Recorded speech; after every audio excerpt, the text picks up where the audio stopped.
Oh, that was one action-packed night of boxing. Topped off by Jesus Soto Karass knocking out Andre Berto in the 12th round.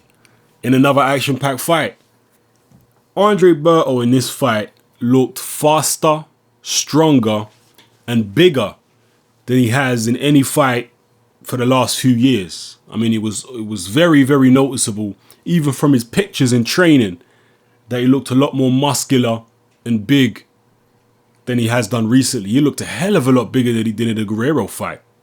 I know in the Guerrero fight, a lot of people commented that Berto looked smaller than usual. But in this fight, he looked bigger than usual. And not only did he look bigger than usual, he was faster in the ring than usual. I mean, he was faster in his... I mean, he has looked this fast before, but not for a couple years. It was nowhere near this fast against Jan Zavic. Nowhere near this quick. He was very sluggish against Zavic. Nowhere near this quick against Robert Guerrero. Nowhere near this strong.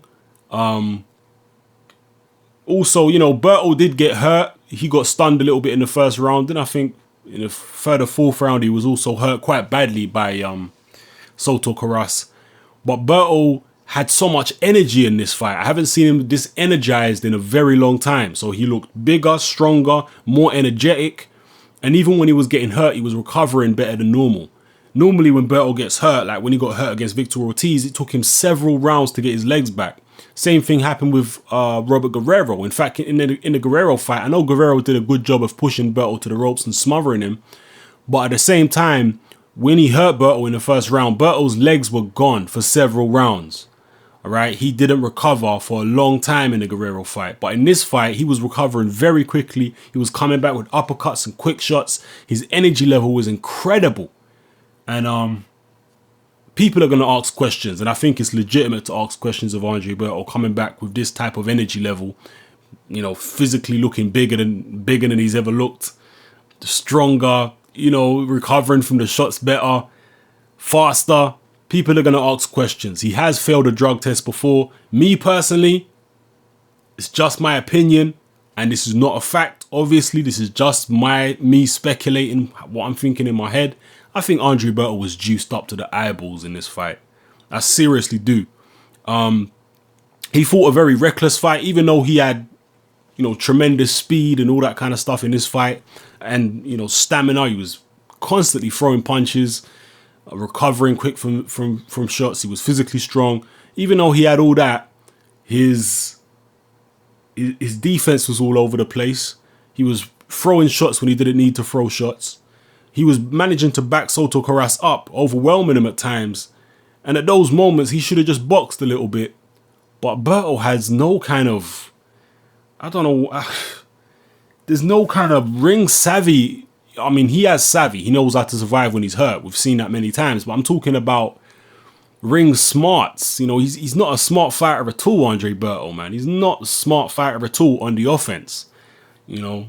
or the defense. He's just smart when he's having to survive and grab on, you know, get through a crisis. That's when he's smart. But other than that, he's a very, very, you know, unintelligent fighter.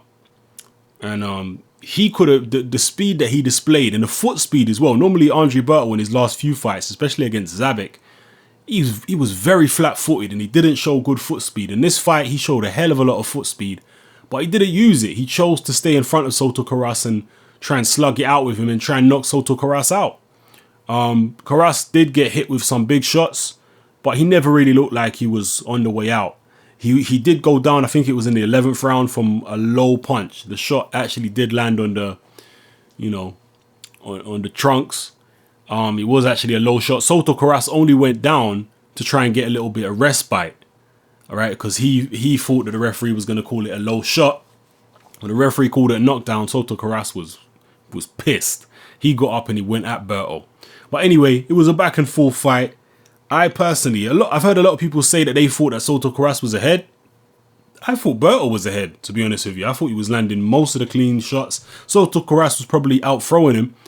But I thought Berto was winning the fight. But that's neither here nor there.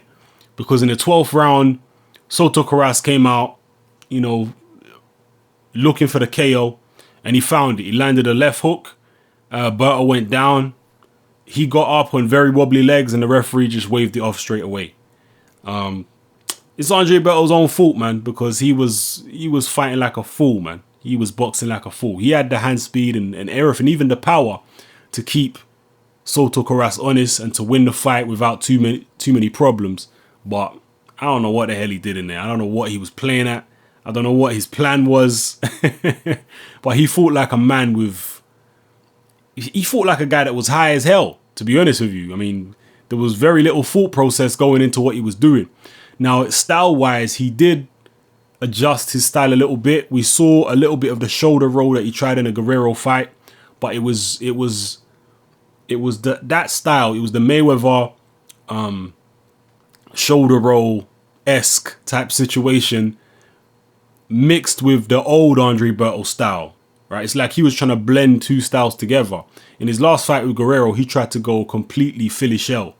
But in this fight, he tried to blend the old Berto and, you know, the new Berto together. It worked a bit better than it did in the Guerrero fight. It worked better than the style he used in the Guerrero fight. But either way, there was very little thought going into what he did, and he ended up getting knocked out. And I said after the Guerrero fight, I think Berto should retire, and I reiterate that, man. I think he should retire, man. I think he should give it up. I just hope he's made enough money that he can retire right now.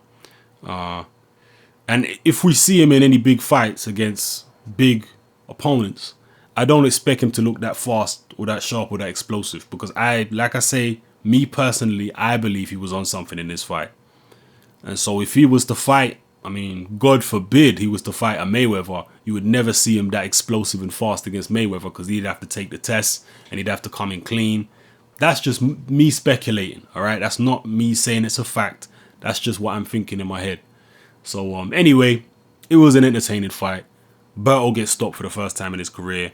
Soto Karass, I mean, a lot of people are joking already that Soto Karass is going to get a shot at Mayweather because, you know, Andre Berto seems to be the way to go if you want to get a shot at Mayweather. You know, Victor Ortiz beat Berto, got a shot at Mayweather straight away.